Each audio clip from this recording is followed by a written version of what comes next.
In this video, we're going to explore how to solve the key statistics for discrete probability, and those include the mean, the variance, and the standard deviation. We're also going to look at an application of those statistics known as the confidence interval. For those who don't know me, my name is Chris Iannazzoni. I used to work as an engineer for a defense company, and I left that to start a career in tutoring. I now make these videos to help VCE students do the best they can in math methods. With that out of the way, let's get into it. The mean of any probability distribution can be thought of as the average result of that probability distribution.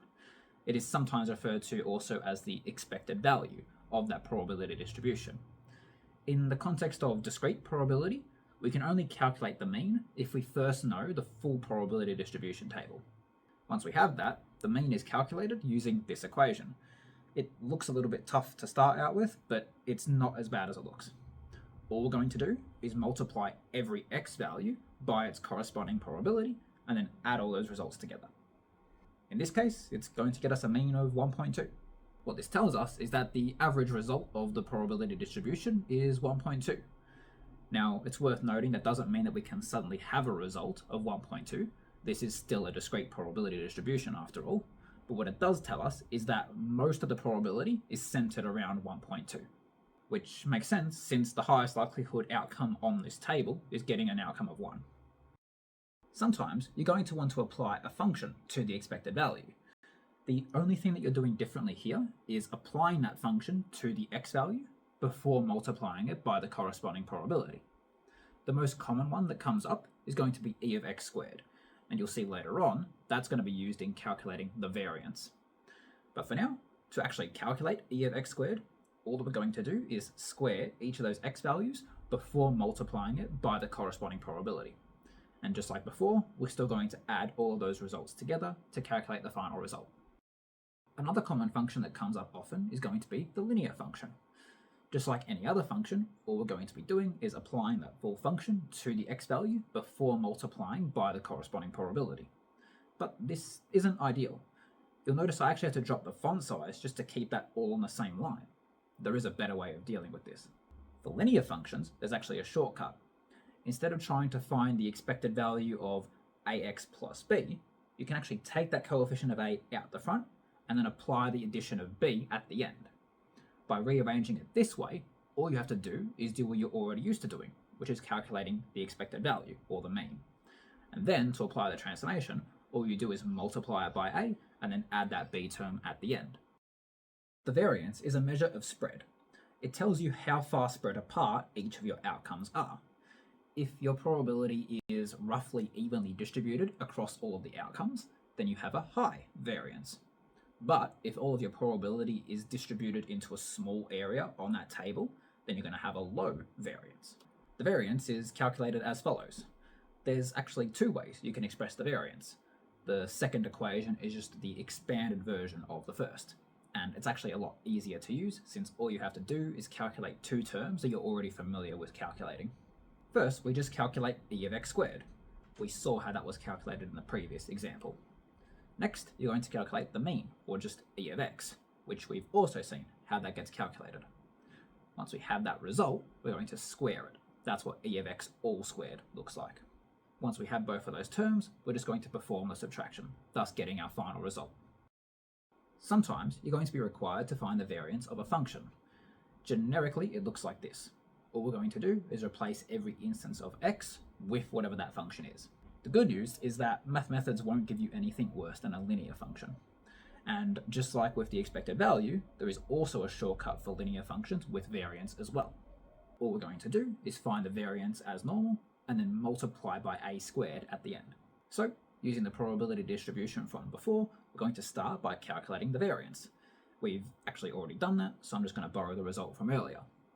Now, to find the variance of 2x plus 1, all we're going to do is take that 2 out the front, square it, and then multiply through the variance. The reason the constant 1 does nothing is because variance is a measure of spread. You can think of that constant value as a translation term, shifting the distribution either forward or backwards.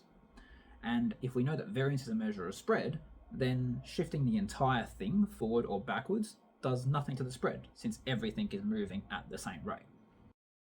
The standard deviation is also a measure of spread. In fact, It is literally just the square root of variance. So if you want to find the standard deviation of the probability distribution from before, all you're going to do is take that result for variance and then square root it. So why does the standard deviation even exist? Well, the issue is actually in the variance. The variance gives you a result in squared units. If you look at the formal definition of the variance, all we're doing here is taking the difference between each x value and the mean. We're finding that distance. Then we're squaring that result. So a variance always gives you a result in squared units, which in some circumstances is a bit meaningless for us. For example, if our probability distribution was tracking the earnings of a game of chance, then finding the variance of that distribution would give us a result in terms of squared dollars, which doesn't mean anything to me, certainly. So by square rooting that result, we get back to just dollars as a unit, which is a bit more meaningful. An application of these statistics is to calculate confidence intervals. A confidence interval is just a percentage likelihood that your outcome will fit between some lower bound and some upper bound. For example, suppose we have the following probability distribution.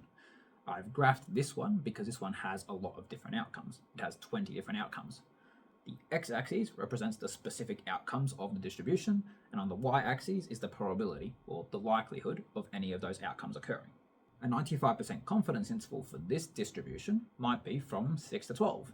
We can visually see that the vast majority of the probability is distributed between 6 and 12.